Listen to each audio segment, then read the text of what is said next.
Aromatic, non aromatic and anti aromatic molecules क्या होते हैं, कैसे हम उनको आइडेंटिफाई करते हैं, ये पार्ट हमने डिस्कस किया। और उस पर बेस्ड एक क्वेश्चन भी हमने डिस्कस किया जिसमें आपको डिफरेंट मॉलिक्यूल्स गिवन थे और उनमें आपको आइडेंटिफाई करना था aromatic, non aromatic and anti aromatic molecules. अब आप देखो, एरोमेटिक, नॉन एरोमेटिक और एंटी एरोमेटिक जो कंसेप्ट हमने डिस्कस किया है उसी पर बेस्ड कुछ और क्वेश्चंस मैं आपको दे रहा हूँ। ये असाइनमेंट आपको कंप्लीट करना है, इसे मैं आगे डिस्कस करूंगा। और इसमें देखो जो क्वेश्चंस आपको ट्राई करने हैं, arrange the given set of compounds for, जैसे ये 3 कंपाउंड्स आपको गिवन है और इन कंपाउंड्स को आपको डायपोल मोमेंट के लिए कंपेयर करना है। नेक्स्ट अगर बात की जाए तो सेकंड क्वेश्चन में जो कंपाउंड्स आपको गिवन है, इन कंपाउंड्स को आपको इन हाइड्रोजन्स के रिस्पेक्ट में, यहां पर आपको हर कंपाउंड में हाइड्रोजन शो किया हुआ है, H alpha, beta and gamma. In hydrogens के रिस्पेक्ट में आपको इन कंपाउंड्स को एसिडिक स्ट्रेंथ के लिए कंपेयर करना है, क्योंकि Ka वैल्यू के लिए कंपेयर करना है। और जैसे कि हमने डिस्कस किया है, acidic strength is directly proportional to Ka value, मतलब जिसकी एसिडिक स्ट्रेंथ ज्यादा होगी उसकी Ka वैल्यू ज्यादा होगी। नेक्स्ट क्वेश्चन में आपको इन 3 कंपाउंड्स में कंपैरिजन करना है, किसके लिए, एनर्जी फॉर फ्री रोटेशन। यहां पर आपको बॉन्ड्स शो किए हुए तीनों ही मॉलिक्यूल्स में, और इन बॉन्ड्स के अबाउट फ्री रोटेशन के लिए जो रिक्वायर्ड एनर्जी है, उस रिक्वायर्ड एनर्जी के लिए आपको यहां पर इन 3 कंपाउंड्स को कंपेयर करना है। नेक्स्ट क्वेश्चन में फिर से आपको 3 कंपाउंड्स गिवन है और इन कंपाउंड्स का आपको फिर से Ka वैल्यू मतलब एसिडिक स्ट्रेंथ का कंपैरिजन करना है। और इस क्वेश्चन में आपको 2 कंपाउंड्स गिवन है और इन कंपाउंड्स में आपको आइडेंटिफाई करना है which is better hydride and donor. यहां पर आपको दोनों में से कौन सा हाइड्राइड एंड डोनर अच्छा है वो आपको आइडेंटिफाई करना है। तो ये 5 क्वेश्चंस आपको ट्राई करने हैं जो aromatic, anti aromatic, non aromatic concept पर बेस्ड हैं। ये क्वेश्चन आपको ट्राई करना है। This question for Ka value,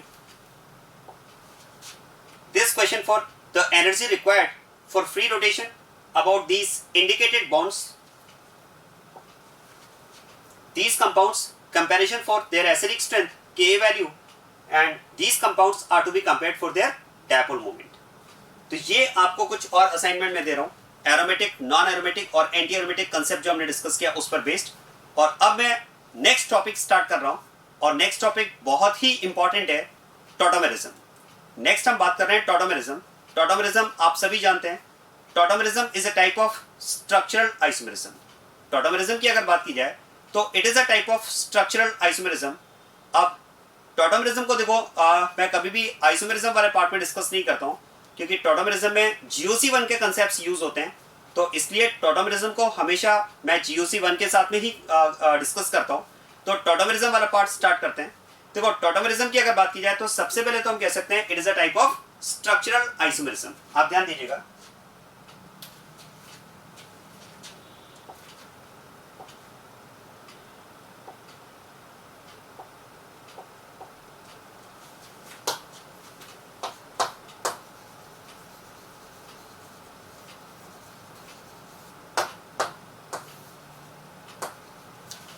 tautomerism की अगर बात की जाए तो इसके कुछ पॉइंट्स पहले मैं आपको बताना चाह रहा हूं। इन पॉइंट्स को आप नोट भी करेंगे और उन पॉइंट्स को फिर मैं डिटेल में डिस्कस करूंगा।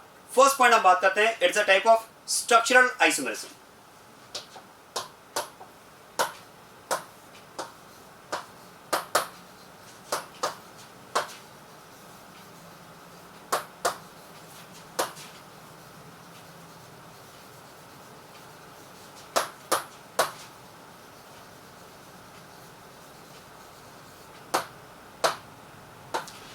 It is a type of structural isomerism. The second point is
yes, आप ध्यान देना। तो सेकंड पॉइंट जो हम इसमें डिस्कस करेंगे वो हम बात करेंगे in this isomerism, in this tautomerism, क्योंकि जैसा कि मैंने आपसे कहा tautomerism is a part of structural isomerism, it is a type of structural isomerism. तो देखो स्ट्रक्चरल आइसोमेरिज्म आप जानते हैं सभी, स्ट्रक्चरल आइसोमेरिज्म में isomers have different structural formula. Structural formula different होते हैं, molecular formula same and structural formula different. तो इस केस में देखो स्ट्रक्चरल फॉर्मूला में चेंज कैसे होता है, how there will be change in the structural formula, तो उसके लिए सेकंड पॉइंट हम डिस्कस करेंगे। In this case, in this isomerism acidic hydrogen, in this case acidic hydrogen changes its position from one atom to other, and with the change in position of acidic hydrogen position of multiple bond also gets changed। Tautomerism में अगर बात की जाए तो tautomerism में हम किस तरह के चेंजेस की बात करते हैं। टॉटोमेरिज्म में एसिडिक हाइड्रोजन की पोजीशन चेंज होती है और एसिडिक हाइड्रोजन की पोजीशन चेंज होने के साथ साथ मल्टीपल बॉन्ड की पोजीशन भी चेंज होती है।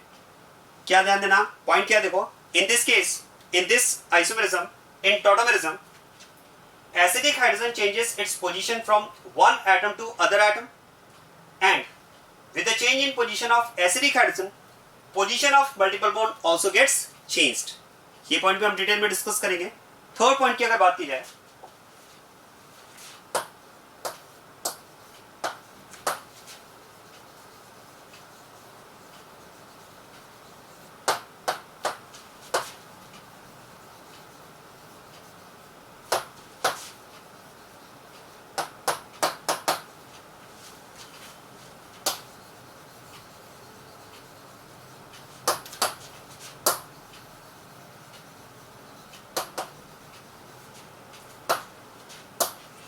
एक बार हम ये भी डिस्कस करेंगे। देखो in tautomerism isomers exist in dynamic equilibrium. Tautomerism में जो आइसोमर्स होते हैं, क्योंकि मैंने आपसे कहा कि tautomerism is a type of structural isomerism, तो इस केस में जो दो स्ट्रक्चरल आइसोमर्स का पेयर होता है टॉटोमर्स का, they exist in dynamic equilibrium. Dynamic equilibrium मतलब they are convertible at room temperature. इन दोनों आइसोमर्स में कन्वर्टेबिलिटी होती है, एक आइसोमर दूसरे आइसोमर में कन्वर्टेबल होता है, तो दे एग्जिस्ट इन डायनेमिक इक्विलिब्रियम। और एक पॉइंट ये भी यहां पर रहेगा,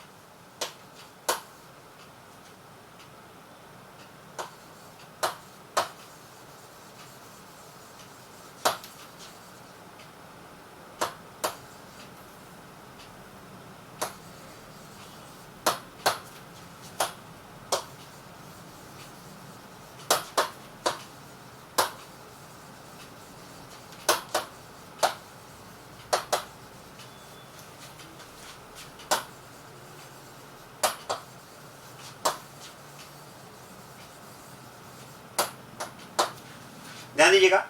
इन केस ऑफ टॉटोमेरिज्म एसिडिक और basic medium, either of these two, आप एसिडिक मीडियम लें चाहे आप बेसिक मीडियम लें, एसिडिक और basic medium acts as a catalyst for tautomerism.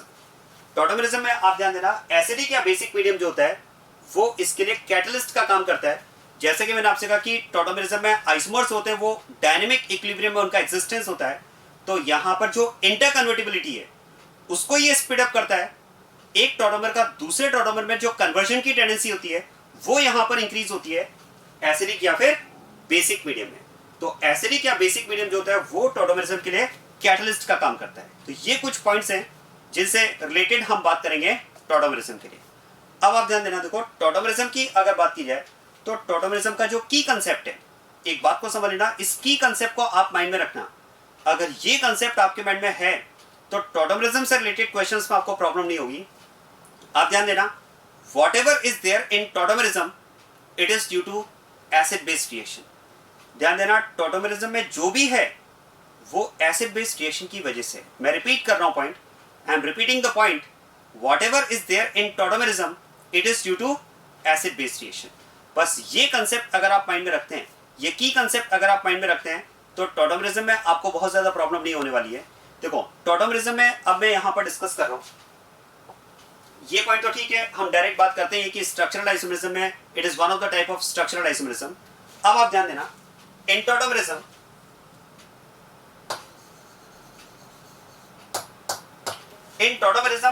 acidic hydrogen changes its position from one atom to other atom, and with the change in position of acidic hydrogen position of multiple bond also gets changed. इस point से related मैं detail में बात कर रहा हूं क्योंकि यही पॉइंट इस टॉपिक का मेन डिस्कशन का पॉइंट है। आप ध्यान दीजिएगा, देखो टॉटोमेरिज्म में मेनली दो तरह के क्वेश्चंस आते हैं। आप ध्यान देना, टॉटोमेरिज्म में मेनली दो तरह के क्वेश्चंस आते हैं और उसमें पहला क्वेश्चन आता है जो सबसे ज्यादा क्वेश्चन पूछा जाता है, विच कंपाउंड कैन शो टॉटोमेरिज्म। पहला क्वेश्चन तो इसमें आता है कि which compound can show tautomerism. अब आप ध्यान दीजिएगा, देखो जैसा कि सेकंड पॉइंट में हम बात कर रहे हैं कि in tautomerism acidic hydrogen changes its position. Acidic hydrogen changes its position from one atom to other atom, and with the change in position of acidic hydrogen position of multiple bond also gets changed। इसका मतलब ये बात तो confirm है कि जब tautomerism होगा, जब टॉटोमेरिज्म में एक आइसोमर दूसरे आइसोमर में कन्वर्ट होगा तो उस कन्वर्जन में चेंज क्या आएगा, वो स्ट्रक्चरल चेंजेस क्या आएंगे। उस स्ट्रक्चरल चेंजेस में हम दो तरह के चेंजेस की बात करते हैं। When one tautomer is converted into other, there will be structural changes observed in this process. And what structural changes will be observed in the process? There will be change in position of acidic hydrogen along with the change in position of multiple bond. दो तरह के changes की मैं बात कर रहा हूँ यहाँ पर। एसिडिक हाइड्रोजन की पोजीशन चेंज होगी और साथ में मल्टीपल बॉन्ड की पोजीशन भी चेंज होगी। अब ऐसे में आप सोचिए कि अगर ये टॉटोमेरिज्म का प्रोसेस है कि टॉटोमेरिज्म में जब एक आइसोमर दूसरा आइसोमर में कन्वर्ट होता है तो एसिडिक हाइड्रोजन की पोजीशन चेंज होती है और मल्टीपल बॉन्ड की पोजीशन चेंज होती है। ऐसे में अगर हमें ये क्वेश्चन दिया जाए कि which compound can show tautomerism, तो बेस्ट है फिर तो हम ये आसानी से एक आंसर दे सकते हैं कि those compounds will show tautomerism which have acidic hydrogen and multiple bond. क्योंकि एक बात सोचिए, अगर हम कह रहे हैं कि टॉटोमेरिज्म में एसिडिक हाइड्रोजन की पोजीशन चेंज होगी, इसका मतलब टॉटोमेरिज्म शो करने के लिए कंपाउंड में पहले तो एसिडिक हाइड्रोजन होना चाहिए। फिर साथ में हमने कहा मल्टीपल बॉन्ड की पोजीशन भी चेंज होगी, तो इसका मतलब टॉटोमेरिज्म शो करने के लिए कंपाउंड में मल्टीपल बॉन्ड भी होना चाहिए। तो आसान है, देखो अगर हमें इस क्वेश्चन का आंसर देना है कि which compound can show tautomerism, तो हम कह सकते हैं those compounds will show tautomerism which have acidic hydrogen and multiple bond. क्योंकि आप सोचिए एसिडिक हाइड्रोजन और मल्टीपल बॉन्ड होगा तभी तो हम उनकी पोजीशंस में चेंज की बात कर पाएंगे। तो अल्टीमेटली देखो, अगर हमें कोई कंपाउंड गिवन है और उस कंपाउंड में हमें आइडेंटिफाई करना है कि कंपाउंड टॉटोमेरिज्म शो करेगा या नहीं करेगा, क्योंकि क्वेश्चन ये आता है which of the following compounds can show tautomerism, तो कोई भी कंपाउंड टॉटोमेरिज्म शो करेगा या नहीं करेगा ये अगर हमें आइडेंटिफाई करना है तो उसके लिए क्या करना है, आपको दो बात चेक करनी है। एक बात तो आप ये चेक करें कि कंपाउंड में मल्टीपल बॉन्ड प्रेजेंट है या नहीं है, और दूसरा पॉइंट आप ये चेक करें कि कंपाउंड में एसिडिक हाइड्रोजन प्रेजेंट है या नहीं है। क्या मेरा पॉइंट समझ में आया? आप जरा ध्यान देना, देखो किसी भी कंपाउंड में मल्टीपल बॉन्ड है या नहीं है ये तो बहुत आसानी से आप देख लेंगे। फिर मल्टीपल बॉन्ड प्रेजेंट है या नहीं है वो तो आसानी से चेक किया जा सकता है। मेन पॉइंट यहाँ पर है एसिडिक हाइड्रोजन। जो मेन पॉइंट आता है यहाँ पर वो एसिडिक हाइड्रोजन का आता है, क्योंकि अगर आपको कंपाउंड में कोई कंपाउंड आपको गिवन है, आपने चेक किया कि इसमें सपोज मल्टीपल बॉन्ड प्रेजेंट है, अब हाइड्रोजन प्रेजेंट है, मान लो कंपाउंड में हाइड्रोजन भी प्रेजेंट है, तो केवल हाइड्रोजन का होना सफिशिएंट नहीं है, वो हाइड्रोजन एसिडिक भी होना चाहिए। क्योंकि यहां पर हम बात करें कि acidic hydrogen will change its position from one atom to another, तो इसका मतलब कंपाउंड में एसिडिक हाइड्रोजन होना चाहिए। अब आप देखो हाइड्रोजन तो बहुत सारे कंपाउंड्स में हो सकता है, मैं कह सकता हूं हाइड्रोजन तो मीथेन में भी होता है। Methane also contains hydrogen, 4 hydrogen होते हैं मीथेन में, CH4। लेकिन क्या मीथेन का हाइड्रोजन एसिडिक है? हाइड्रोजन तो ईथेन में भी होता है, हाइड्रोजन तो इथीन में भी होता है, लेकिन क्या इनके हाइड्रोजन एसिडिक है? देखो जहां तक हम किसी भी हाइड्रोजन के एसिडिक होने की बात करते हैं, सुनिएगा इस बात को अच्छे से, जहां तक कि हम किसी भी हाइड्रोजन के अगर एसिडिक होने की बात करते हैं तो any hydrogen can be considered as acidic hydrogen. आप किसी भी हाइड्रोजन को एसिडिक बोल सकते हैं, कोई प्रॉब्लम नहीं है। आप किसी भी हाइड्रोजन को एसिडिक बोल सकते हैं, कोई प्रॉब्लम नहीं है। हाँ, ये हो सकता है कि उस हाइड्रोजन का एसिडिक कैरेक्टर कम हो या बहुत कम हो या बहुत ज्यादा कम हो, लेकिन हाइड्रोजन को एसिडिक कहना गलत तो नहीं है। आप हाइड्रोजन को एसिडिक बोल सकते हैं। चलो एक बात सोचिए, एक काम करते हैं, एक कंपैरिजन अगर हमें दिया जाए, मान लो अगर मैं एक स्टेटमेंट देता हूं, मान लो अगर मैं स्टेटमेंट देता हूं कि methane is less acidic then acetic acid. सुनिएगा इस बात को, अगर मैं एक स्टेटमेंट देता हूं कि methane is less acidic then acetic acid,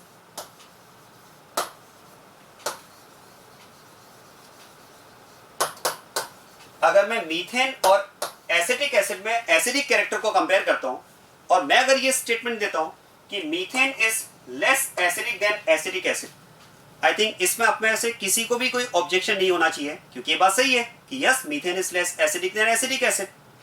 और अगर मैं ये स्टेटमेंट देता हूं कि हाइड्रोजन ऑफ मीथेन, आप ध्यान दीजिएगा, अगर मैं ये स्टेटमेंट देता हूं हाइड्रोजन ऑफ मीथेन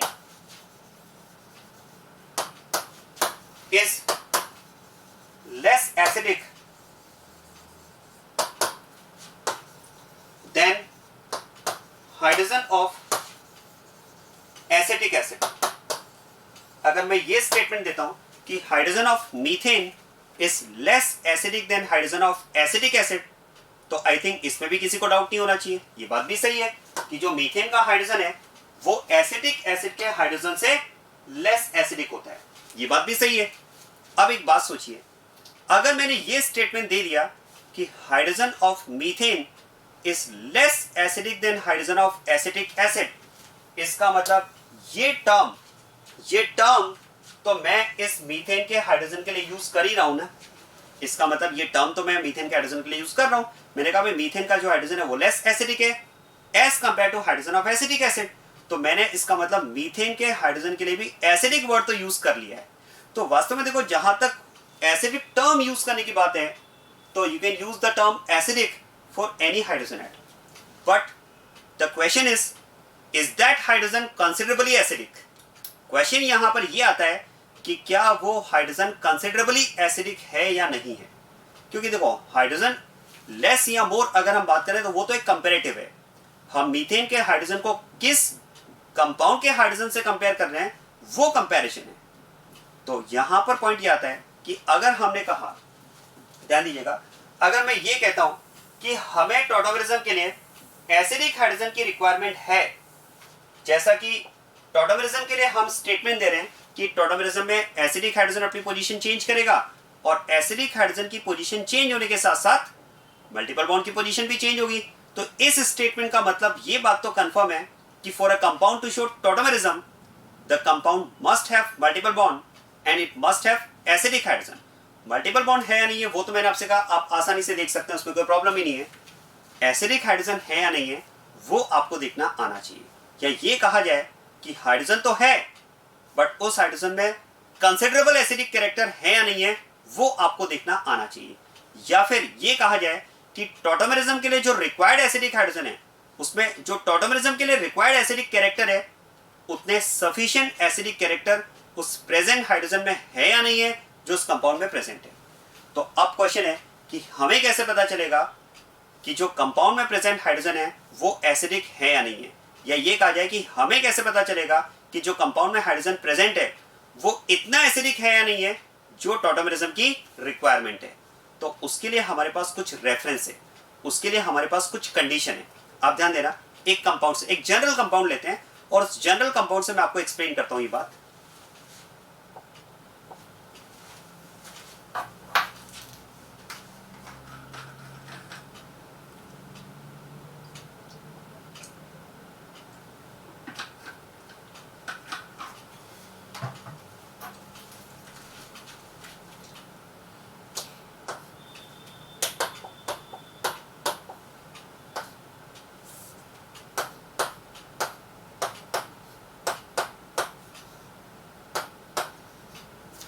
जैसे आप देखो, ये एक कंपाउंड हमें दिया हुआ है और हमें आइडेंटिफाई करना है whether this compound will show tautomerism or not।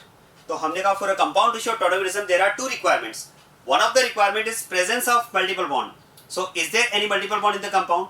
Answer is yes, this compound is having multiple bond। एक कंडीशन satisfied। दूसरी कंडीशन हमने कहा compound should have acidic hydrogen। तो अब पॉइंट ये आता है देखो कि इस कंपाउंड में हाइड्रोजन तो प्रेजेंट है बट ये एसिडिक है या नहीं है, या क्वेश्चन है कि ये उतना एसिडिक हाइड्रोजन है या नहीं है जितना हमें टॉटोमेरिज्म के लिए रिक्वायर्ड है। तो क्वेश्चन है हम ये कैसे चेक करें। तो इसे चेक करने की हमारे पास गाइडलाइंस है और वो गाइडलाइंस क्या है, जरा इस बात को ध्यान देना।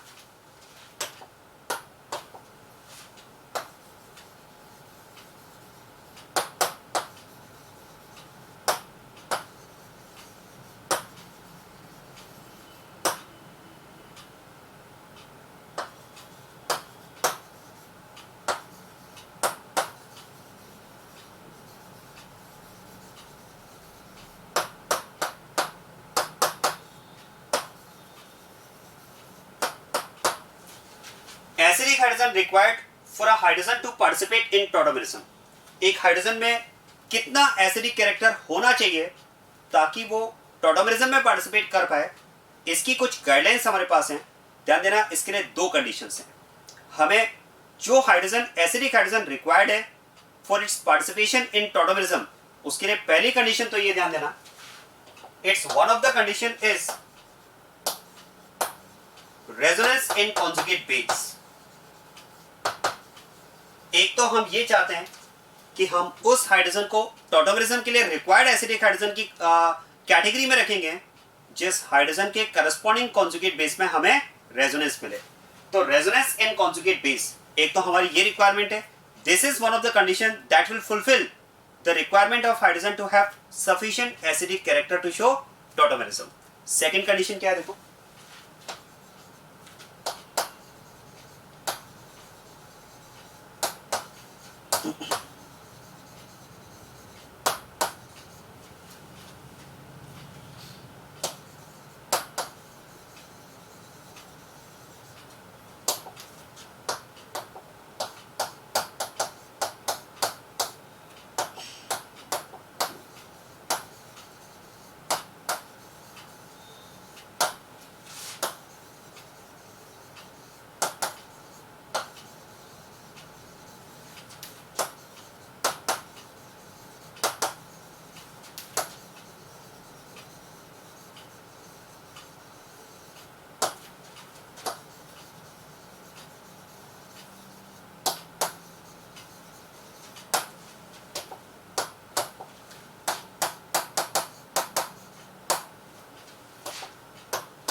यस अब ध्यान देना, देखो हमने कहा किसी भी हाइड्रोजन में उतना सफिशिएंट एसिडिक कैरेक्टर हो कि वो टॉडोमेरिज्म में पार्टिसिपेट कर पाए, तो उसके लिए दो कंडीशंस हैं। पहली कंडीशन तो रेजोनेंस इन कॉन्जुगेट बेस।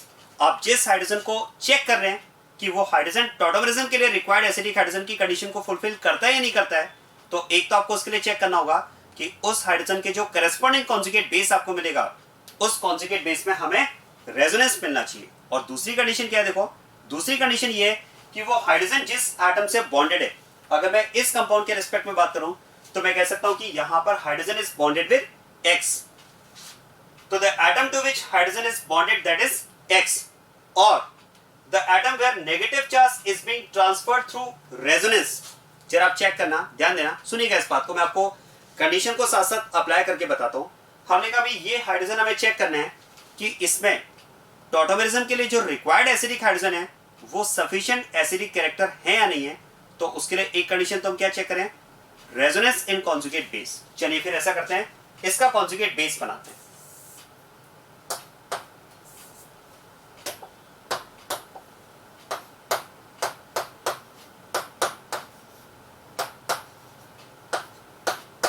देखो कॉन्जुगेट बेस बनाने के लिए क्या करना होगा, हाइड्रोजन को हमें H+ के फॉर्म में रिमूव करना होगा। देखो ये हाइड्रोजन अगर यहां से H+ के फॉर्म में रिमूव होता है तो इसके करस्पॉन्डिंग कॉन्जुगेट बेस हमें ये मिल जाएगा। ध्यान देना, मैंने आपसे पहले ही क्या कहा, देखो टॉडोमेरिज्म का जो की कंसेप्ट है, whatever is there in tautomerism it is through acid base reaction. यहां पर जो भी होना है वो एसिड बेस रिएक्शन के लिए थ्रू होना है। और एसिड बेस की अगर मैं बात कर रहा हूं तो ये बात हम पहले भी डिस्कस कर चुके हैं कि जब भी ऑर्गेनिक केमिस्ट्री में एसिड बेस की बात होगी हमेशा ब्रोंस्टन-लॉरी कंसेप्ट हम यूज करेंगे। तो ब्रोंस्टन-लॉरी कंसेप्ट के अकॉर्डिंग इस हाइड्रोजन को जब मैंने H+ के फॉर्म में रिमूव किया तो जो रिजल्टिंग मॉलिक्यूल मुझे मिला वो इसका कॉन्जुगेट बेस हो जाएगा। अब पहली कंडीशन, इस हाइड्रोजन के में एसिडिक होने की जो रिक्वायरमेंट है उसे चेक कर रहा हूं, तो पहली कंडीशन है रेजोनेंस इन कॉन्जुगेट बेस। बोलो है या नहीं है, यस। हमारे पास इस कॉन्जुगेट बेस में रेजोनेंस है। हमारे पास इस कॉन्जुगेट बेस में रेजोनेंस है। जरा देखो ये जो नेगेटिव चार्ज है यहाँ पर वो इस pi बॉन्ड के साथ में रेजोनेंस में पार्टिसिपेट करेगा। क्या मेरा पॉइंट समझ में आ रहा है? और आप सोचिए अगर इस कॉन्जुगेट बेस में रेजोनेंस है तो मैं इसका सेकंड रेजोनेटिंग स्ट्रक्चर क्या बनाऊंगा, चलो उसको भी बना देते हैं। Lone pair will convert into pi and pi into lone pair, और इसके अकॉर्डिंग अगर मैं इसका सेकंड रेजोनेटिंग स्ट्रक्चर ड्रॉ करता हूं तो इसका सेकंड रेजोनेटिंग स्ट्रक्चर हमारे पास ये आ जाएगा।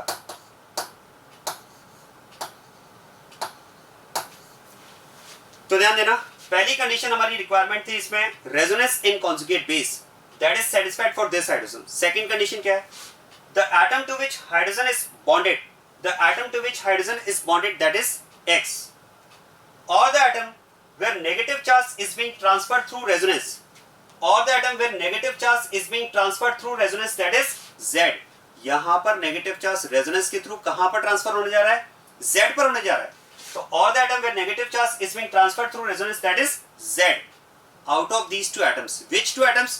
X and Z। मैं रिपीट कर रहा हूं, the atom to which hydrogen is bonded that is X, or the atom where negative charge is being transferred through resonance that is Z, out of these two atoms X and Z, at least one of the atom should be highly electronegative like oxygen।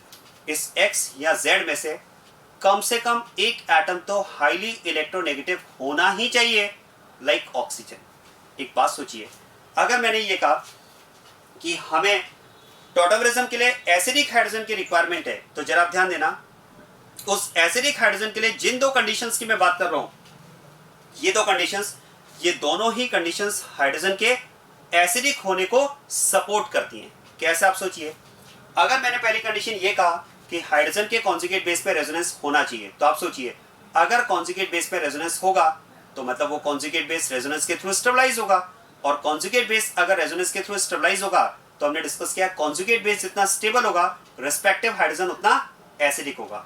तो अगर conjugate base में हम resonance की बात कर रहे हैं तो that will support the stability of conjugate base, and stability of conjugate base is more through resonance, respective hydrogen will be more acidic. क्या पॉइंट समझ में आया?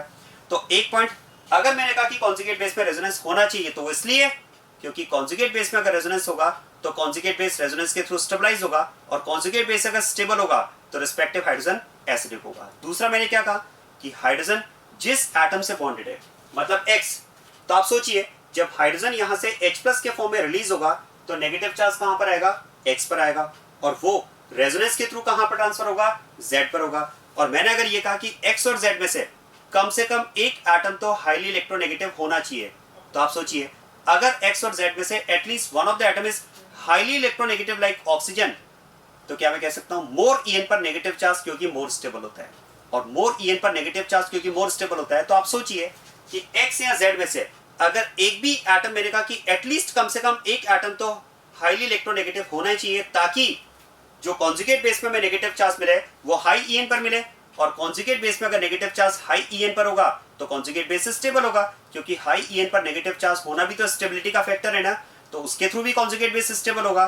और हम यही चाहते हैं कि कॉन्जुगेट बेस जितना स्टेबल होगा रिस्पेक्टिव हाइड्रोजन उतना एसिडिक होगा। तो कॉन्जुगेट बेस में रेजोनेंस होना वो भी कॉन्जुगेट बेस की स्टेबिलिटी के फेवर में है, और कॉन्जुगेट बेस में negative charge highly electronegative atom पर होना वो भी इसकी स्टेबिलिटी के लिए फेवरेबल कंडीशन है।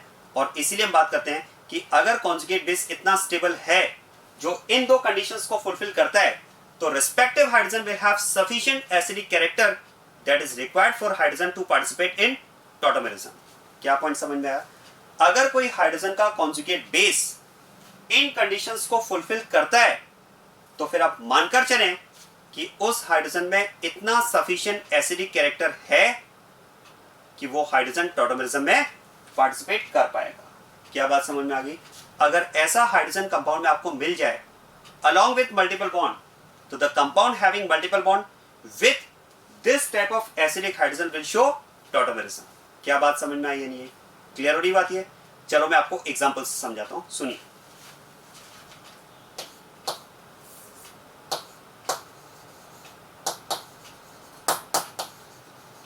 जैसे ये कंपाउंड है, अब इस कंपाउंड में हमें चेक करना है कि टॉटमरिज्म पॉसिबल है या नहीं। तो देखो हमने कहा भी कंपाउंड में टॉटोमेरिज्म के लिए हमारी दो रिक्वायरमेंट है। पहली रिक्वायरमेंट तो ये कि कंपाउंड में मल्टीपल बॉन्ड होना चाहिए, यस प्रेजेंट। दूसरा हमने कहा कंपाउंड में एसिडिक हाइड्रोजन होना चाहिए।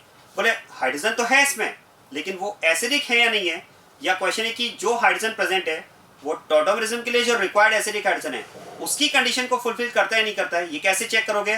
दो कंडीशन आप चेक करो कि एक तो जिस हाइड्रोजन को आप एसिडिक मान रहे हैं फॉर टॉटोमेरिज्म उसके कॉन्जुगेट बेस में रेजोनेंस होना चाहिए। तो ध्यान देना, देखो अगर मैं इस CH3 के हाइड्रोजन की अगर मैं बात करता हूँ, CH3 इस कार्बन पर प्रेजेंट हाइड्रोजन की अगर मैं बात करता हूँ, तो हम कह सकते हैं इसका जो कॉन्जुगेट बेस बनेगा उस कॉन्जुगेट बेस पे रेजोनेंस होगा। तो एक कंडीशन तो सेटिस्फाइड। दूसरी कंडीशन हमने कहा कि हाइड्रोजन जिस एटम से बॉन्डेड है, तो यहां पर हाइड्रोजन जिस एटम से बॉन्डेड है वो कार्बन है, और दूसरा हमने कहा नेगेटिव चार्ज रेजोनेंस के थ्रू जहां पर ट्रांसफर हो रहा है उन दोनों एटम्स में से, इन दोनों एटम्स में से कम एक एटम तो हाईली इलेक्ट्रोनेगेटिव होना चाहिए, लाइक ऑक्सीजन। क्या वो है? क्या आंसर है नो। यहां पर तो दोनों ही कार्बन हो गए, तो इसका मतलब ये सेकंड कंडीशन यहां पर सेटिस्फाई नहीं हो पा रही है। तो फिर तो इस हाइड्रोजन में हम उतना एसिडिक कैरेक्टर नहीं मान सकते जो हमें टॉटोमेरिज्म के लिए रिक्वायर्ड है। तो फिर तो हम कहेंगे this compound can not show tautomerism. आया समझ में? और एग्जांपल देखो,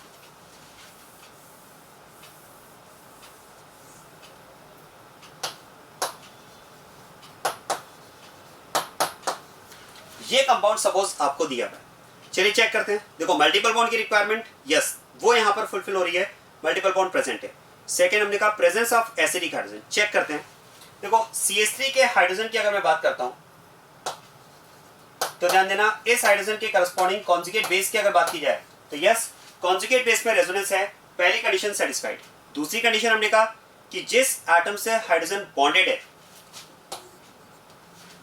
जो कि मैंने यहां पर लिखा है X, यहां पर आप कह सकते हैं दैट इज कार्बन, और दूसरा नेगेटिव चार्ज कॉन्जुगेट बेस में नेगेटिव चार्ज रेजोनेंस के थ्रू जहां पर ट्रांसफर हो रहा है, तो ये नेगेटिव चार्ज रेजोनेंस के थ्रू ट्रांसफर होगा इस एटम पर। Out of these two atoms at least one of the atoms should be highly electronegative like oxygen. Is there any atom such is there any such type of atom? Yes. यहां पर आप कह सकते हैं कि ये negative charge, देखो hydrogen जिस एटम से बॉन्डेड है वो तो नहीं, बट नेगेटिव चार्ज रेजोनेंस के थ्रू जहां पर ट्रांसफर हो रहा है वो ऑक्सीजन है। तो अब हम कह सकते हैं कि यस ये हाइड्रोजन टॉटोमेरिज्म के लिए जो रिक्वायर्ड एसिडिक हाइड्रोजन है उसकी कंडीशंस को फुलफिल करता है, क्योंकि ये दो कंडीशंस हमने यहां पर हाइड्रोजन के एसिडिक होने की बात की है for its participation in tautomerism. तो आप कह सकते हैं yes this compound will show tautomerism, ये कंपाउंड टॉटोमेरिज्म शो करेगा। क्या बात क्लियर हो रही है? मेरा पॉइंट समझ में आ रहा है? देखो इस बात को समझ लेना, जनरली जब टॉटोमेरिज्म पढ़ाया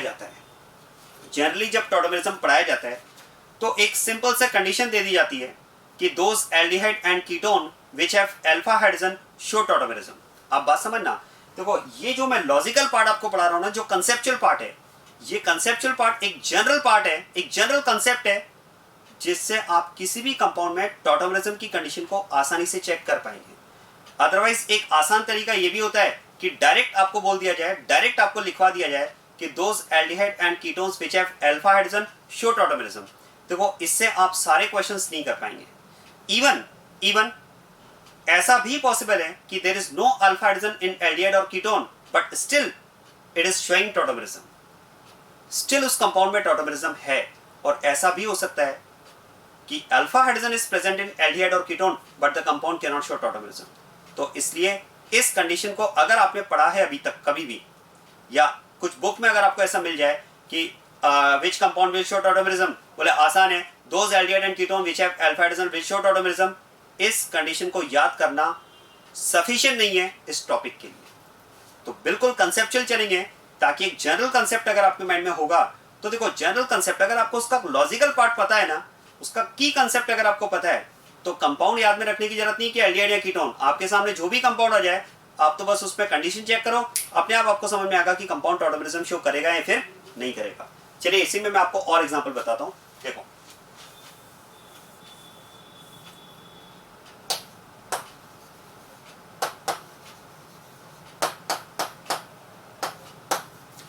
ये कंपाउंड टॉटोमेरिज्म शो करेगा नहीं करेगा, चेक कर लेते हैं। हमने कहा भी कंपाउंड में एक तो मल्टीपल बॉन्ड होना चाहिए, yes multiple bond is present in the compound, क्योंकि आप देखो नाइट्रो ग्रुप की अगर बात की जाए तो nitro group itself has multiple bond, this nitro group is having multiple bond, तो एक कंडीशन तो सेटिस्फाइड है। सेकंड हमने कहा प्रेजेंस ऑफ एसिडिक हाइड्रोजन। अब जरा ध्यान देना, देखो हाइड्रोजन यहाँ पर दो टाइप के हैं, hydrogen on CH2 carbon and hydrogen present on CH3 carbon. तो क्वेश्चन है, चेक करते हैं कि which hydrogen can fulfil the condition required for the hydrogen to participate in tautomerism. तो हमने कहा एक कंडीशन तो ये कि उस हाइड्रोजन में एसिडिक कैरेक्टर होने के लिए उसके कॉन्जुगेट बेस में रेजोनेंस होना चाहिए। तो क्या आपको ये समझ में आ रहा है कि CH2 एंड CH3 कौन से हाइड्रोजन के कॉन्जुगेट बेस में हमें रेजोनेंस मिलेगा? जरा आप सोचिए, अगर मैं इसके करस्पॉन्डिंग कॉन्जुगेट बेस बनाता हूँ, इस कार्बन पर अगर नेगेटिव चार्ज आएगा तो वो तो रेजोनेंस में पार्टिसिपेट नहीं कर पाएगा क्योंकि मल्टीपल बॉन्ड और उस नेगेटिव चार्ज में दो बॉन्ड का गैप हुआ। लेकिन अगर मैं इस हाइड्रोजन के करस्पॉन्डिंग कॉन्जुगेट बेस की बात करूं तो yes, this conjugate base will participate in resonance. इस कॉन्जुगेट बेस में रेजोनेंस होगा। तो पहली condition satisfied, resonance in conjugate base. दूसरी कंडीशन क्या है? The atom to which hydrogen is bonded, the atom to which hydrogen is bonded, that is this atom, and the atom to which hydrogen is bonded or the atom where negative charge is being transferred through resonance। ये negative charge resonance के through कहां transfer होगा? इस oxygen पर। तो हमने कहा the atom to which hydrogen is bonded or the atom where negative charge is being transferred through resonance, out of these two atoms at least one of the atoms should be highly electronegative like oxygen। yes, यहां पर है, तो this compound will also show tautomerism। इसका मतलब not only aldehyde और ketone, nitro compounds can also show tautomerism. क्या मेरा point समझ में आया? तो अब आप खुद सोचिए, क्या ये याद रखना सफिशिएंट होगा टॉटोमेरिज्म टॉपिक के लिए कि aldehyde and ketone having alpha hydrogen will show tautomerism? No, because even not only aldehyde and ketone, even nitro compound can also show tautomerism.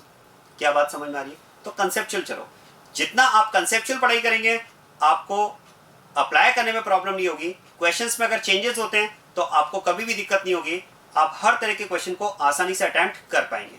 और देखिए इसमें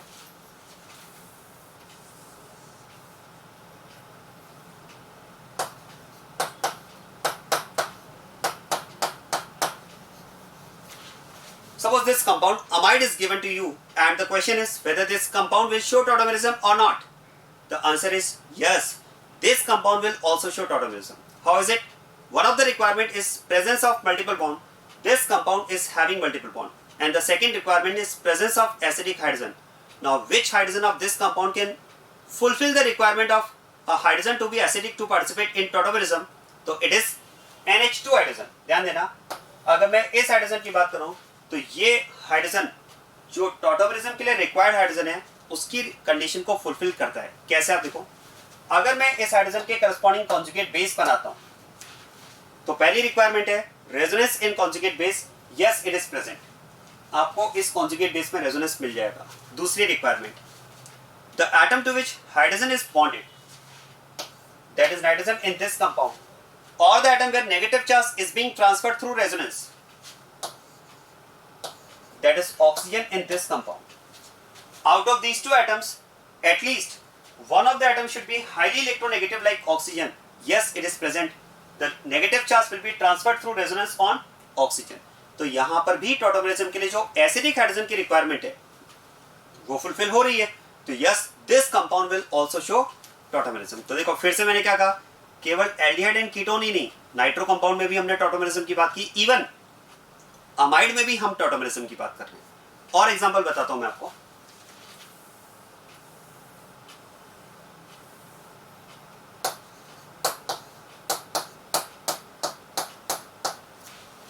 आपको सपोज ये कंपाउंड दिया हुआ है और अब इस कंपाउंड में अगर हम टॉटोमेरिज्म की बात करें तो देखो, पहली requirement multiple bond should be present in the compound. Yes, it is present. Second requirement, presence of acidic hydrogen. Check कर लेते हैं। देखो, इस हाइड्रोजन के करस्पॉन्डिंग अगर मैं कॉन्जुगेट बेस की बात करता हूं तो यस, इस कॉन्जुगेट बेस में रेजोनेंस है। पहली कंडीशन तो ये कि इस कॉन्जुगेट बेस में रेजोनेंस है, ये एसिडिक हाइड्रोजन की पहली कंडीशन की को फुलफिल करता है। दूसरा हमने कहा the atom to which hydrogen is bonded, the atom to which hydrogen is bonded और the atom where negative charge is being transferred through resonance, out of these two atoms at least one of the atoms should be highly electronegative like oxygen. Yes, it is present. The atom to which hydrogen is bonded is oxygen. ये तो requirement है। तो यहाँ भी आप कह सकते हैं ये हाइड्रोजन टॉटोमेरिज्म के लिए जो रिक्वायर्ड एसिडिक हाइड्रोजन है उसकी कंडीशन को फुलफिल करता है। मतलब ये कंपाउंड भी टॉटोमरिज्म शो करेगा। आया समझ में? So this is how we can predict for the given compound whether the compound will show tautomerism or not। आया समझ में? ये हम पहले क्वेश्चन पर काम कर रहे हैं जिसमें आपसे पूछा जाता है कि which compound can show tautomerism। तो इस तरह से आप क्वेश्चन का आंसर दे सकते हैं। क्या मेरा पॉइंट समझ में आ रहा है? चलिए, और अब आप ध्यान देना। देखो, अब मैं आपको बताता हूं, जैसा कि टॉटोमेरिज्म के लिए मैंने यहां पर पॉइंट नंबर 2 में लिखा है कि in tautomerism acidic hydrogen changes its position from one atom to another atom, and with the change in position of acidic hydrogen, position of multiple bond also gets changed। ये कैसे होगा, जरा इस बात को समझते हैं, ध्यान दो। देखो, अब हम ऐसा मान लेते हैं कि ये जो हाइड्रोजन है वो टॉटोमेरिज्म की जो रिक्वायर्ड कंडीशन है उसे फुलफिल करता है। मतलब मान लेते हैं कि this hydrogen is considerably acidic which is required for tautomerism, ऐसा हमने मान लिया है। अब जरा देखो, अगर कंपाउंड में एसिडिक हाइड्रोजन है तो हमने कहा भाई ये एसिडिक हाइड्रोजन अपनी पोजीशन को चेंज करेगा। कैसे चेंज करेगा? देखो ध्यान दीजिएगा, जब ये कंपाउंड इस हाइड्रोजन को H+ के फॉर्म में रिलीज करेगा, क्योंकि मैंने आपसे क्या कहा, whatever is there in tautomerism it is through acid base reaction. हमेशा ध्यान रखिएगा, जब भी टॉटोमेरिज्म होगा तो आप कह सकते हैं टॉटोमेरिज्म होने का मतलब वहां पर एसिड बेस रिएक्शन होगी, और उस एसिड बेस रिएक्शन में क्या होगा, the acid will release hydrogen in the form of proton and base will accept hydrogen in the form of proton। क्या होगा? देखो, ये कंपाउंड जब इस हाइड्रोजन को H+ के फॉर्म में रिलीज करेगा तो यहां पर इसके करस्पॉन्डिंग हमें ये अनायन मिलेगा। अब इस अनायन में हमने कहा भाई रेजोनेंस है, तो रेजोनेंस से क्या होगा, जो नेगेटिव चार्ज हमें X पर मिला वो ओनली X पर ना होकर के रेजोनेंस के थ्रू क्या होगा, X और Z के बीच में डिस्ट्रीब्यूट हो जाएगा। तो negative charge will get distributed between X and Z। अब आप सोचिए, क्या मैं कह सकता हूं this ion is the conjugate base of this compound, और अगर ये कॉन्जुगेट बेस है तो क्या मैं कह सकता हूं according to Bronsted Lowry concept those which have basic character have tendency to accept proton। तो फिर तो हम कह सकते हैं कि ये ion as a base proton reaccept कर सकता है। और अब आप ध्यान देना, ये आयन जब प्रोटॉन एक्सेप्ट करेगा, ये एज अ बेस जब प्रोटॉन एक्सेप्ट करेगा तो यहां पर हम कह सकते हैं कि अब H+ एडिशन के लिए, अब यहां पर आप कह सकते हैं कि H+ एडिशन के लिए अब यहां पर दो साइट्स अवेलेबल हैं, क्योंकि H+ के एडिशन की अगर मैं बात करूं तो its addition is possible on X। क्या मैं कह सकता हूं X पर लोन पेयर अवेलेबल है, नेगेटिव चार्ज है, तो ये X इसे लोन पेयर डोनेट करके प्रोटॉन एक्सेप्ट कर सकता है। और क्योंकि हमने कहा कि due to resonance negative charge is now not only on X, it is actually distributed between X and Z। तो फिर तो हम कह सकते हैं कि अगर नेगेटिव चार्ज Z पर भी है तो फिर तो इस H+ का एडिशन Z पर भी पॉसिबल होगा। क्या मेरा पॉइंट समझ में आ रहा है? और अब आप ध्यान देना, देखो ये जब as a base proton accept करेगा और अगर H+ का एडिशन X पर हुआ तो फिर तो आपको फिर से इनिशियल कंपाउंड मिल जाएगा। तभी तो यहाँ पर हमने रिवर्सिबिलिटी शो की है। तो याद करो, हमने पहले भी डिस्कस किया है, Bronsted Lowry reactions, Bronsted Lowry acid base reactions are reversible, क्योंकि अगर कोई एसिड H+ के अगर कोई एसिड हाइड्रोजन को H+ के फॉर्म में रिलीज करता है तो रिजल्टिंग मॉलिक्यूल जो होता है वो एज अ बेस एक्ट करता है, और वो जब एज अ बेस प्रोटॉन री एक्सेप्ट करता है तो फिर से आपको प्रीवियस मॉलिक्यूल मिल जाता है। लेकिन अब यहाँ पर हम कह सकते हैं कि क्योंकि H+ के एडिशन के लिए अब यहाँ पर दो साइट्स डेवलप हो चुकी हैं। समझ में आ रहा है? दो साइट्स कौन सी, एक तो X और दूसरा Z। Z वाली जो साइट डेवलप हुई है वो किसके थ्रू, रेजोनेंस के थ्रू। तो अब जरा देखो, इस H+ का एडिशन अगर X पर हुआ तो आपको इनिशियल मॉलिक्यूल मिल जाएगा, प्रीवियस मॉलिक्यूल मिल जाएगा। लेकिन अगर H+ का एडिशन न्यू साइट पर होता है, वो न्यू साइट कौन सी है, Z, तो उस केस में क्या होगा, देखो अगर इस H+ का एडिशन न्यू साइट पर हुआ दैट इज Z, तो जैसे ही यहां पर H+ का एडिशन होगा you will get a new molecule on addition of H+ on Z negative, that is the new site for addition of proton, and that has been developed through resonance. You will get a new molecule, and now this new molecule will be called tautomer of the previous molecule। ध्यान देना, इसी new molecule को हम previous molecule का tautomer कहेंगे। इन्हीं दोनों के बीच में हम tautomerism का relation देंगे। क्या बात समझ में आ रही है? और अब आप देख सकते हैं, देखो कि इन दोनों में अगर मैं tautomerism का relation दे रहा हूं कि तो what is the structural differences in these two compounds, there is change in position of acidic hydrogen। क्या हुआ इस प्रोसेस में, इस एसिडिक हाइड्रोजन ने अपनी पोजीशन चेंज की है। ये पहले X से बॉन्डेड था और अब इस टॉटोमर में now it is bonded with Z, तो आप कह सकते हैं एसिडिक हाइड्रोजन की पोजीशन यहां पर चेंज हुई है। And with the change in position of acidic hydrogen and with the change in position of acidic hydrogen there is change in position of multiple bond also. पहले यहां पर multiple bond Y और Z के बीच में था और अब इसमें मल्टीपल बॉन्ड X और Y के बीच में है। तो दो तरह के चेंजेस यहां पर हुए हैं, एसिडिक हाइड्रोजन की पोजीशन चेंज हुई है और साथ में मल्टीपल बॉन्ड की पोजीशन भी चेंज हुई है। यही मैंने आपको कहा था टॉटोमरिज्म में हम चेंजेस की बात करते हैं। इन टॉटोमरिज्म acidic hydrogen will change its position from one atom to other atom, and with the change in position of acidic hydrogen, position of multiple bond also gets changed. आया समझ में?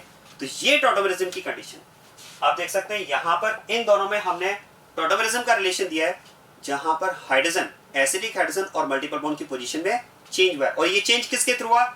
एसिड बेस रिएक्शन के through. और क्या मैं कह सकता हूं, ये पूरा प्रोसेस रिवर्सिबल है। This complete process is reversible. और अगर ये प्रोसेस रिवर्सिबल है तो इसका मतलब दीस टॉटोमर्स आर इंटरकन्वर्टेबल। तभी तो हम कहते हैं कि tautomers exist in dynamic equilibrium. तभी तो हम बात करते हैं कि tautomers exist in dynamic equilibrium, क्योंकि वो जो टॉटोमर्स में इंटरकन्वर्टिबिलिटी हो रही है वो किसके थ्रू हो रही है? ब्रॉन्स्टन और एसिड बेस रिएक्शन के through, and that is reversible process. आया समझ में? एक टॉटोमर दूसरे टॉटोमर में कन्वर्ट हो सकता है, दूसरा टॉटोमर प्रीवियस टॉटोमर में कन्वर्ट हो सकता है। तो that's why we can say tautomers exist in dynamic equilibrium. और ये प्रोसेस किसके थ्रू हो रहा है? ब्रॉन्स्टन और एसिड बेस रिएक्शन के थ्रू। तभी तो हम कहते हैं कि एसिडिक या बेसिक मीडियम जो होगा वो इस एसिड बेस रिएक्शन को कैटालाइज करने का काम करेगा, वो इस एसिड बेस रिएक्शन को फास्ट कर देगा। यही रीजन है हम बात करते हैं कि in case of tautomerism acidic और basic medium acts as a catalyst. क्या पॉइंट समझ में आया? तो ये टॉटोमरिज्म की कंडीशन है। और अब शायद आपको इस मैकेनिज्म से ये भी समझ में आया होगा कि अगर आपको ये बोल दिया जाए कि एक कंपाउंड आपको गिवन हो विच कैन शो टॉटोमरिज्म, और अगर आपको कहा जाए कि आपको उसका टॉटोमर बनाना है, आपको उसका दूसरा आइसोमर बनाना है, तो एक गिवन कंपाउंड के लिए टॉटोमर कैसे बनाओगे? समझ में आ रहा है? आसान है। एक गिवन कंपाउंड के लिए टॉटोमर बनाने के लिए आप क्या करोगे? जो एसिडिक हाइड्रोजन वहां पर प्रेजेंट है फॉर टॉटोमरिज्म, उसको आप रिमूव करो। एसिडिक हाइड्रोजन को रिमूव करने के बाद में आपको मिलेगा कॉन्जुगेट बेस, और डेफिनेटली उस कॉन्जुगेट बेस में रेजोनेंस होगा, क्योंकि ये तो हमने कंडीशन दी है कि रेजोनेंस तो होना चाहिए। अब आप सोचिए, कॉन्जुगेट बेस में अगर रेजोनेंस होगा तो वो नेगेटिव चार्ज, जिस एटम से वो हाइड्रोजन सेपरेट हुआ है वहां तो नेगेटिव चार्ज रहेगा ही, लेकिन रेजोनेंस के थ्रू वो नेगेटिव चार्ज क्या होगा? एक न्यू एटम के साथ में डिस्ट्रीब्यूट हो जाएगा। और जिस न्यू एटम पर वो नेगेटिव चार्ज डिस्ट्रीब्यूट हुआ है, उस न्यू एटम पर जब H+ ऐड होगा तो आपको एक नया मॉलिक्यूल मिलेगा, और वही न्यू मॉलिक्यूल प्रीवियस मॉलिक्यूल का टॉटोमर हो जाएगा। आया समझ में? तो टॉटोमर बनाना आसान है। देखो, आप गिवन कंपाउंड में से H को हटाओ, नेगेटिव चार्ज को रेजोनेंस के थ्रू न्यू एटम पर ट्रांसफर करो, और उस न्यू एटम पर H+ को ऐड करो, जो नया मॉलिक्यूल होगा वही गिवन मॉलिक्यूल का टॉटोमर हो जाएगा। क्लियर हो रही बात ये? सो this is how a compound can be converted into its tautomer. और अब शायद आपको एक कंसेप्ट मैं आपको इसको रिलेट करके बताता हूं। आप सोचिए, ऐसा हमने क्यों कहा कि हमें कॉन्जुगेट बेस में रेजोनेंस मिलना चाहिए? दो रीजन है इसके। ये रीजन तो है ही कि कॉन्जुगेट बेस में अगर रेजोनेंस होगा तो कॉन्जुगेट बेस रेजोनेंस के थ्रू स्टेबलाइज होगा, और कॉन्जुगेट बेस अगर रेजोनेंस के थ्रू स्टेबलाइज होगा, तो रिस्पेक्टिव हाइड्रोजन एसिडिक होगा। ये रीजन तो है ही, लेकिन इसमें एक इंपॉर्टेंट रीजन ये भी है कि आप सोचिए, कॉन्जुगेट बेस में अगर रेजोनेंस होगा तभी तो वो नेगेटिव चार्ज एक न्यू एटम के साथ में डिस्ट्रीब्यूट होगा। आप सोचिए, अगर इस नेगेटिव चार्ज में रेजोनेंस नहीं होता, अगर ये नेगेटिव चार्ज रेजोनेंस में पार्टिसिपेट नहीं करता, तो फिर तो ये 100% नेगेटिव चार्ज X पर ही रहता, और अगर X पर ही रहता तो H+ ओनली X पर ऐड होता, और अगर ओनली X पर ऐड होता तो वापस आपको प्रीवियस मॉलिक्यूल मिल जाता, फिर नया मॉलिक्यूल कहां मिलता? लेकिन हमने कहा नो, कॉन्जुगेट बेस में रेजोनेंस होना चाहिए, क्योंकि अगर कॉन्जुगेट बेस में रेजोनेंस हुआ, समझना इस बात को, अगर कॉन्जुगेट बेस में रेजोनेंस हुआ तो वो नेगेटिव चार्ज एक न्यू एटम के साथ में डिस्ट्रीब्यूट होगा, और जिस न्यू एटम के साथ में नेगेटिव चार्ज डिस्ट्रीब्यूट हुआ वहां पर जब H+ ऐड होगा तो फिर आपको एक न्यू मॉलिक्यूल मिलेगा, और वही न्यू मॉलिक्यूल प्रीवियस मॉलिक्यूल का टॉटोमर होगा। आया समझ में? तो इस मैकेनिज्म के थ्रू आप एक गिवन कंपाउंड का टॉटोमर आसानी से बना सकते हैं। हालांकि इसके लिए एक शॉर्टकट भी बताया जाता है, एक कंपाउंड का टॉटोमर बनाने के लिए एक शॉर्टकट भी बताया जाता है। मैं आपको शॉर्टकट भी बताता हूं, लेकिन मैंने आपको पहले मैकेनिज्म इसलिए बताई, ये प्रोसेस पूरा डिटेल में आपको इसलिए समझाया क्योंकि ये अगर आपको पता है तो उस शॉर्टकट को अप्लाई करना आपके लिए काफी आसान होगा। कैसे? आप देखो,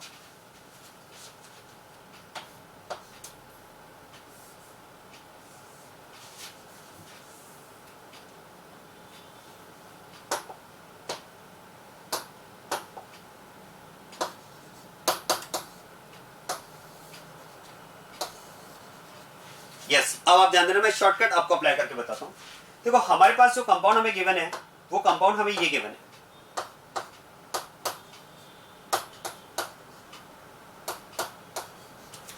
ये कंपाउंड हमें दिया है HXY double bond Z, HXY double bond Z।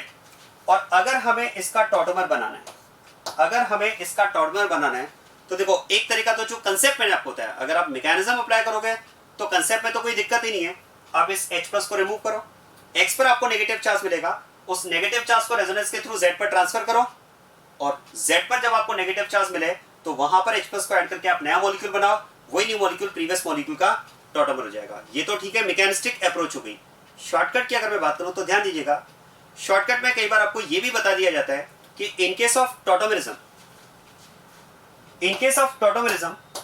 sigma bond is converted into pi bond and pi bond is converted into sigma bond। जब टॉटोमरिज्म में एक आइसोमर दूसरा आइसोमर में कन्वर्ट होता है तो उसमें ये चेंजेस भी आप कह सकते हैं होते हैं कि सिग्मा पाई में कन्वर्ट हो जाता है और पाई सिग्मा में कन्वर्ट हो जाता है। कैसे, जरा देखो, अब इस शॉर्टकट को समझना। हमने कहा भी ये एसिडिक हाइड्रोजन अपनी पोजीशन चेंज करेगा। अब अगर ये एसिडिक हाइड्रोजन अपनी पोजीशन चेंज करेगा, इसका मतलब पक्का X और H के बीच में जो सिग्मा बॉन्ड है वो ब्रेक होगा, और X और H के बीच में जो सिग्मा बॉन्ड ब्रेक होगा वो सिग्मा बॉन्ड ब्रेक होकर किस में कन्वर्ट हो जाएगा, पाई में।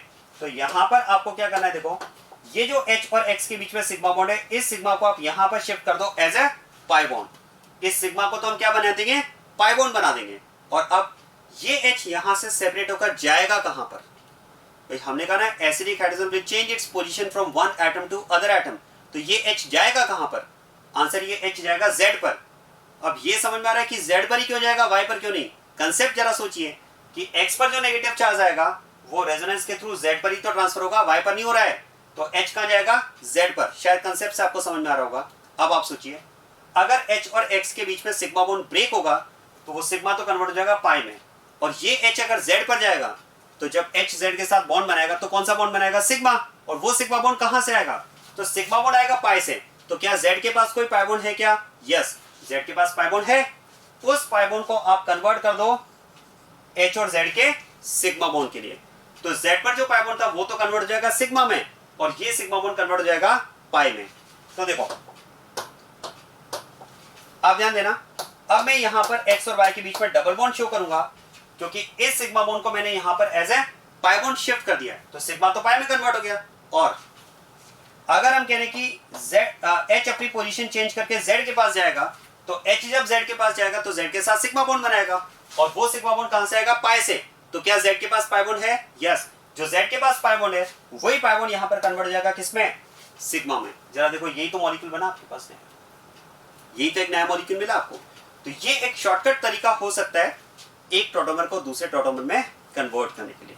हाँ, लेकिन कंसेप्ट तो मैं आपको डेफिनेटली पहले ही देना चाहूंगा, क्योंकि जो कंसेप्ट मैंने आपको दिया है ये अगर एक बार आपके माइंड में सेट हो गया तो टॉटोमर बनाना बहुत आसान है।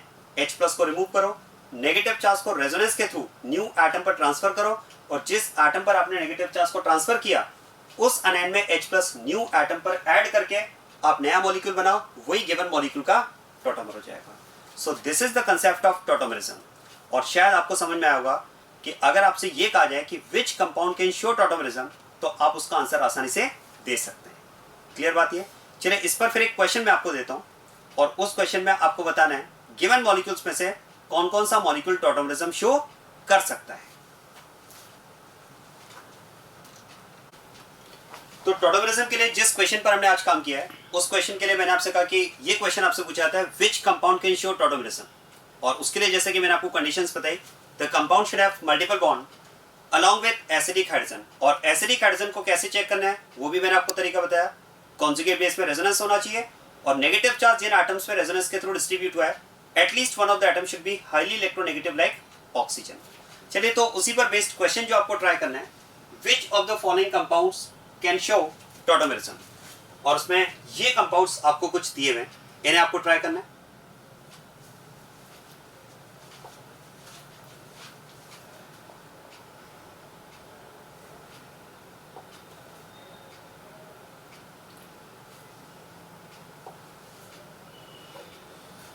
ये क्वेश्चन आप ट्राई करना और इसका आंसर मैं आगे डिस्कस करूंगा।